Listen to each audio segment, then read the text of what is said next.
এই অঙ্কটা দেখো, আগের অঙ্কগুলো থেকে একটু ধাপে ধাপে আমরা একটু কঠিনের দিকে যাচ্ছি, একটু অন্যরকম ক্রাইটেরিয়ার দিকে যাচ্ছি। এই অঙ্কগুলো কিন্তু পরীক্ষায় আসে। এ একা একটি কাজ 20 দিনে এবং বি একা একটি কাজ 30 দিনে করতে পারে, মানে কাজটা একই, এ করতে পারে 20 দিনে এবং বি করতে পারে 30 দিনে। এবার তারা একত্রে কাজ করলে, অর্থাৎ এ আর বি যদি এবার একসঙ্গে কাজটা করে, তাহলে কত দিনে কাজটি শেষ হবে। তো এই অঙ্কগুলোর ক্ষেত্রে কি বলতো, খুব সিম্পলি হয়ে যায়। সেটা হচ্ছে এই অঙ্কগুলো, এই টাইপের অঙ্কগুলো এ 20 দিনে করে এবং বি কত দিনে করে, 30 দিনে। ওই একটাই কিন্তু সেম কাজ, ঠিক আছে। এবার তারা যদি একত্রে কাজ করে তাহলে কত দিনে শেষ হবে। এইটা যদি করো, দুজনে দিনের গুণফল বাই দুজনের দিনের যোগফল, এটা যদি করো তাহলে কিন্তু হয়ে যায়। নিচে হচ্ছে 50, উপরে হচ্ছে গুণন করলাম না, এখন কাটাকাটি করব বলে এই শূন্য কাটা, 5 দিয়ে এটাকে কাটলে কত হয়, 4 5 20 সমান সমান হচ্ছে 12 দিন। ঠিক আছে, অ্যান্সার কিন্তু হয়ে গেল। যদি এই প্যাটার্নের অঙ্ক হয়, এ একা এর জায়গায় কোনো নাম দিতে পারে, এ একা একটি কাজ 20 দিনে এবং বি একা একটি কাজ 30 দিনে করতে পারে, কাজটা একই, সেম কাজ কিন্তু। এবার তারা একত্রে করলে কত দিনে কাজটি শেষ হবে। এবার দুজনে এ আর বি দুজনে মিলে একসঙ্গে কাজ করছে, তাহলে কত দিন শেষ হবে, 12 দিন শেষ হয়ে যাবে। ঠিক আছে, খুব সিম্পল। এইবার এই অঙ্কটারই আরেকটা নিয়ম দেখে রাখো, পরের অঙ্কগুলো করার সময় তখন ওই নিয়মটা কাজে লাগবে।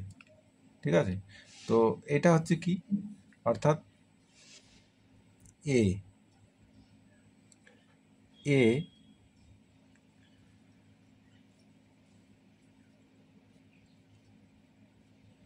আচ্ছা, এ হচ্ছে এটা 20 দিনে কাজ করে, আর বি টোটাল কাজটা করে কত দিনে, 30 দিনে, তাই তো।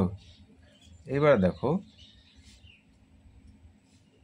এই 20 আর 30-এর লসাগু কত, নিশ্চয়ই 30 না, 60। অর্থাৎ এই 60টাকে যদি আমি কাজটা ধরি, অর্থাৎ এর যে দিন 20 দিন আর বি এর 30 দিনে শেষ করে কাজটা, এই 20 আর 30-এর লসাগু 60। এবার 60টাকে ধরে নাও 60 ইউনিট হচ্ছে কাজের পরিমাণ, কাজের পরিমাণ হচ্ছে 60 ইউনিট। তাহলে এ 20 দিনে করে, তাহলে পার ডে কত ইউনিট কাজ করে, 3 ইউনিট, তাই তো। আর বি এই 30 দিনে করে 60 ইউনিট, তাহলে পার ডে কত ইউনিট করে, 2 ইউনিট। 30 দিয়ে ভাগ করলে কত হচ্ছে 2, 20 দিয়ে ভাগ করলে কত হচ্ছে 3। তার মানে এই এটা হচ্ছে পার ডে কাজ করে 2, এই যে 2 ইউনিট পার ডে, অর্থাৎ একদিনে 2 ইউনিট করে।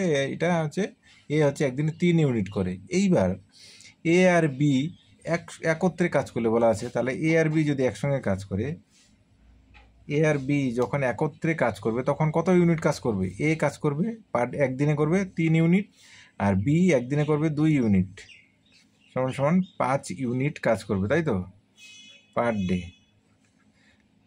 তাহলে এ আর বি যখন একসঙ্গে কাজ করবে তখন 5 ইউনিট পার ডে কাজ হয়ে যাবে। তাহলে আমাদের কাজ কত আছে, 60 ইউনিট। তাহলে 5 ইউনিট পার ডে যদি হয় তাহলে কত দিন লাগবে, 60/5 সমান সমান 12 দিন। এই তো অ্যান্সার হয়ে গেল। আমাদের কাজের পরিমাণ হচ্ছে 60 ইউনিট, আমরা কি করলাম, 20 আর 30-এর লসাগু করলাম। তো এবার হচ্ছে এর 20 দিন সময় লাগে, বলা আছে 20 দিন সময় লাগে, তো 20 দিনে করে 60 ইউনিট, তার মানে একদিনে কত ইউনিট করে, 3 ইউনিট পার ডে, তাই তো। ঠিক সেরকম বি 30 দিনে করে 60 ইউনিট, তাহলে একদিনে কত ইউনিট কাজ করে, 30 দিনে ভাগলে 2 ইউনিট, 2 ইউনিট পার ডে। এবার এ আর বি যখন একসঙ্গে কাজ করবে, তাহলে এ কাজ করবে 3 ইউনিট দিনে, আর বি এর জন্য কাজ হবে 2 ইউনিট, 3 2 5 ইউনিট পার ডে কাজ হবে। তো কাজের পরিমাণ হচ্ছে আমার 60 ইউনিট, তাহলে 5 ইউনিট যদি একদিনে কাজ হয়ে যায় তাহলে আমার কত দিন লাগবে, 12 দিন লাগবে। 5 দিয়ে ভাগ করে দিলাম, এই তো অঙ্ক হয়ে গেল। ঠিক আছে, আশা করি বুঝতে পেরেছো। এই অঙ্কটা শিখালাম, পরবর্তী অঙ্কগুলো এই নিয়মে করাবো বলে এর জন্য আমি এটা টাচ দিলাম। ঠিক আছে, তো আশা করি তোমরা বুঝতে পেরেছো, ভালো লেগেছে। ভালো লাগলে অবশ্যই লাইক কমেন্ট করো, বন্ধুদের সঙ্গে শেয়ার করো, এবং চ্যানেলে যদি নতুন হয়ে থাকো তো অবশ্যই চ্যানেলটিকে সাবস্ক্রাইব করে পাশে থেকো নতুন নতুন ভিডিওগুলো পাওয়ার জন্য।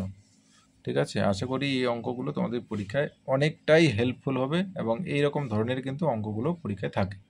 ঠিক আছে, নেক্সট আরেকটা ভিডিও নিয়ে আবার তোমাদের সঙ্গে দেখা হবে। ততক্ষণ পর্যন্ত সবাই ভালো থেকো, ভালো করে প্র্যাকটিস করো।